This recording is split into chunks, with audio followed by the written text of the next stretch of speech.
Welcome back to V.O.C. YouTube channel. As you can see from the title of this video, I'm going to be breaking down Ohio State versus Penn State, talking about both coaches, Ryan Day and James Franklin's bad history playing top 5 teams. The numbers are very interesting when you dive into it. And then I'm going to break down last week's games, a little bit of just quick thoughts as I go through it, and then my picks this week. Terrible week, probably the worst week I've ever had. Hopefully we can jump on the winning ways towards the end of the year and slowly figure this out, because it's not like me. I'm not seeing the board good, not seeing the board. Stuff's falling. So we're going to jump into it. Third down,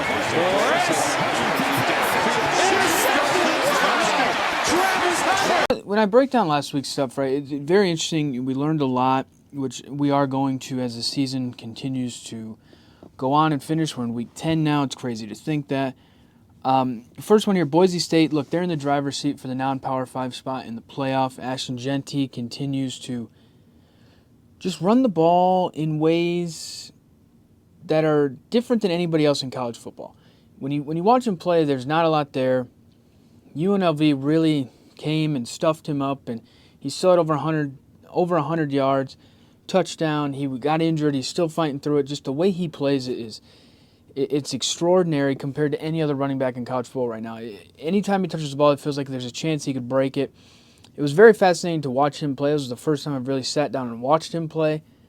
And they got the win. And now they're kind of in the driver's seat for that non-Power 5 spot in the playoff. It'll be interesting to see moving forward if they can continue on the winning ways, or if another team comes out of nowhere and kind of dethrones them in that non-Power 5 spot.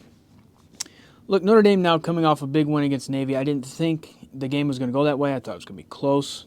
I didn't think Notre Dame had it in them to win that way, to play that way. Navy hurt themselves, but Notre Dame took advantage of that, unlike other Notre Dame teams in the past. They're playing how they should have played all year. Coming off the loss to NIU, winning 6 in a row now, that's kind of fueled them. It helped them. It's probably going to end up propelling them to potential greatness as they try to close out the year. 4 games. Florida State, Virginia, Army is going to be tough. USC will be tough. So not an easy end of the season, but a challenging end of the season. But they're playing the way that they should be all year long. As a Notre Dame fan, it's nice to see. It was surprising. Like I said, I thought the game was going to be close. It was very surprising, but they're getting into form. Riley Leonard's starting to be Riley Leonard, the guy that we thought he was going to be. So it's very intriguing. Look, Indiana continues to prove the critics wrong, prove naysayers wrong. 31-17 win over Washington at home. They play Michigan State this week, and then their schedule gets tough where they have to play Michigan, Ohio State. So we're really going to figure out who they really are these last couple weeks of the year. I don't know if Michigan State will be a trap game this week. It's on the road. Michigan State's not very good, but it will be interesting to see what gameplay Michigan State has for Indiana, because as of right now, it feels like they are unstoppable. Oregon looked like the number 1 team against Illinois, but are they the number 1 team? Illinois didn't have the speed, the skill, the whereabouts to be on that field last Saturday against them in Oregon. Oregon has the pieces. It's just, can they put it together based off of, finishing out the regular season undefeated, a Big Ten championship game against potentially an Indiana team, an Ohio State team, Penn State team. So how do they continue to navigate it? But it was not surprising. I thought Illinois was going to cover. I thought Illinois would play them tough with physicality. Didn't work. Oregon kind of came out and swept the floor with them. Oregon's got a big matchup against Michigan. We'll break that down a little bit later. But it's just number 1 team. We get a team that's number 1. They finally don't lose. So that was interesting. Look, Mizzou sucks. I'm not putting in much to the Alabama win over Mizzou. Mizzou's bad. I will never bet Mizzou again. Their real test is going to be against LSU. So moving forward now, does Alabama pick up some momentum against a 34-0 win against a bad Mizzou team? That's going to be very interesting to see how it plays out. But I'm not putting much into Alabama as of right. I'm not jumping back on to be like, oh, they're great, they're great. Mizzou sucks. Look, Brian Kelly and them lost to Texas A&M. They had a lead. You lose. Texas A&M puts in the backup quarterback who just starts running around like prime Cam Newton out there. They couldn't stop him. It pretty much proved that Brian Kelly's probably never going to win a national title. I think it's been a thought, right? But you think, oh, maybe at LSU with what he could get, the way he is a very good coach, he just can't get you over the hump. He's probably going to be one of the recent coaches at LSU not to win a national title, so that's going to be very interesting to see how that plays out. As a guy that you paid, $100 million to come from Notre Dame to LSU, it just feels like he gets in his own way. They can't finish out games. He complains about it, but it's like it's on him. So just not a good week for Brian Kelly in a way of not style points, but perception points, not only national-wise, because everybody nationally thinks that he can't win the big one, which he can't, but it's going to be fan-wise as they slowly start to turn on him. All right, looking at this is the biggest game of the week, one of the biggest games of the year, Ohio State at Penn State. It's one of those games where it's kind of battle of the frauds, right? Like you look at these records against top 5 teams for Ryan Day and James Franklin, very interesting to look at it. Ryan Day is 2-7 against top 5 teams, averaging 29.2 points per game, allowing 34.4 points per game, and has a -3 turnover rate. Very interesting, because you think of Ryan Day and Ohio State, and they get to the playoff, they've gotten to the national title game, but you look at his record versus top 5 teams, not good at all. Lately in the big game, not good at all. Lose to Oregon, Michigan. You just don't look good. But what helps Ryan Day this week is he plays another guy who's even worse against top 5 teams than he is. James Franklin is 1-13, 18 points per game, allowing 34.5 points per game, and they have a -17 turnover differential. So Ryan Day is kind of less fraudless, even though I think he's very much a fraud. He's like a fake tough guy. Last week against Nebraska, it was a close game, which it's fine. It's a close game. You got a big game this week. Nebraska's on a terrible team.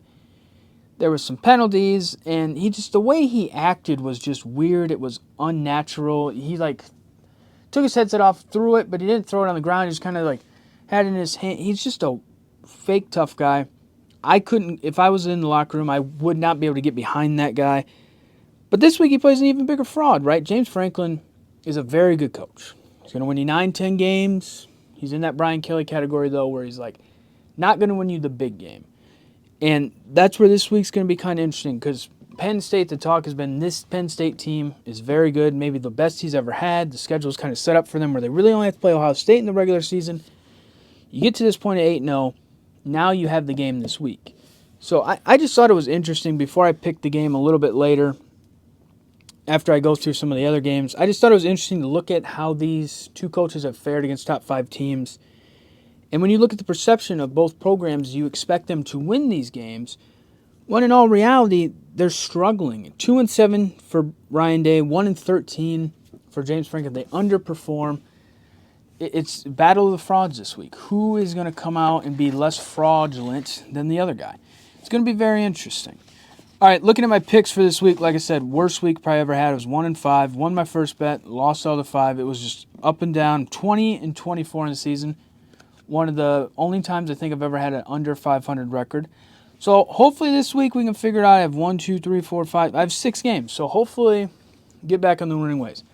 All right, number 1, Oregon, 8-0, -14.5-point favorite at Michigan this week. Michigan beat Michigan State. Michigan State kind of controlled the game, kind of gave it away. Michigan found some things quarterback-wise. Slowly. They played a clean game. Defense stood up for them and helped them out. But against Oregon, the way I watched Oregon play against Illinois, and the way you watch Illinois play against Michigan, I think Oregon covers this spread.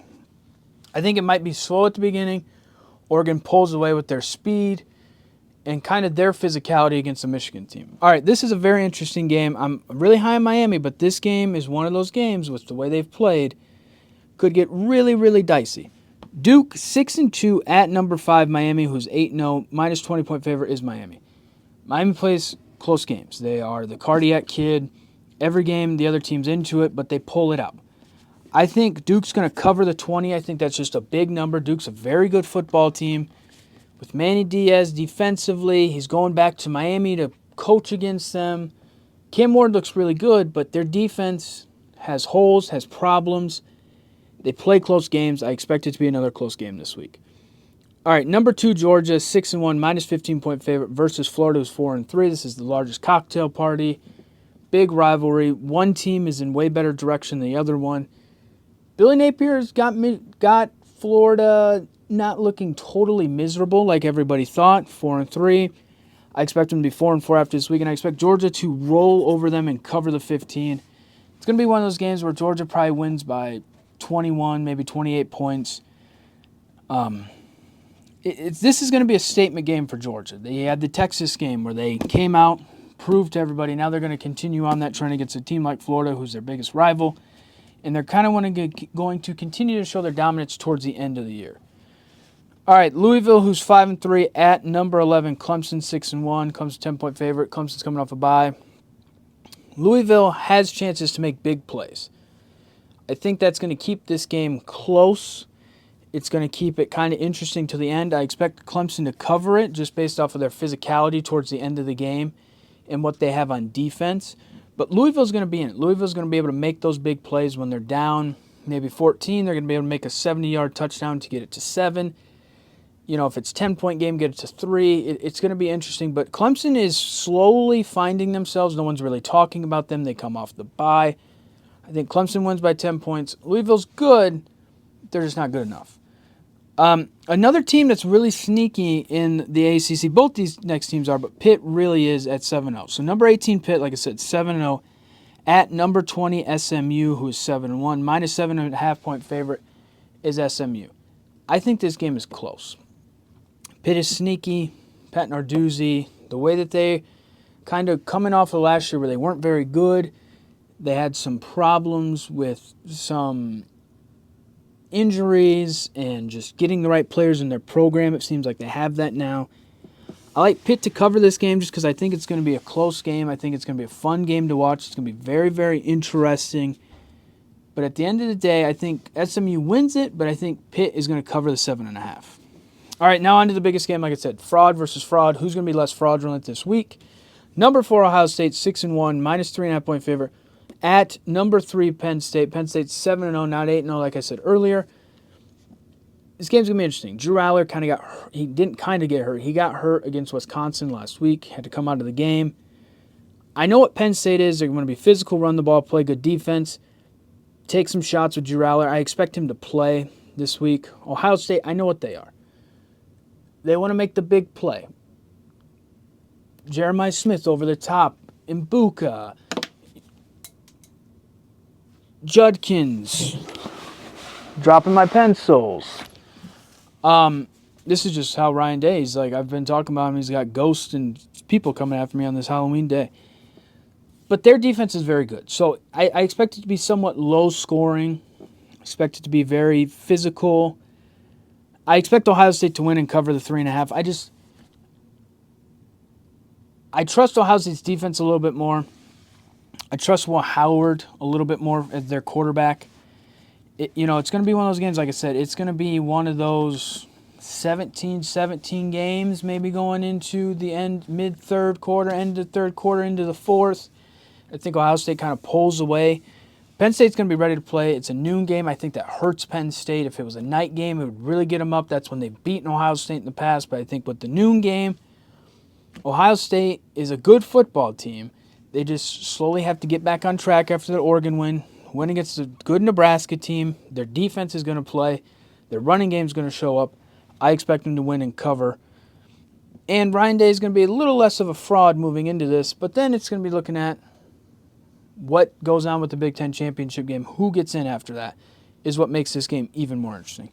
So, yeah, hopefully I turn it around with the picks, 6 games. Hopefully it goes way better. I feel like I'm seeing the board hopefully a little bit better, but you never know. That's going to do it. Thanks for watching.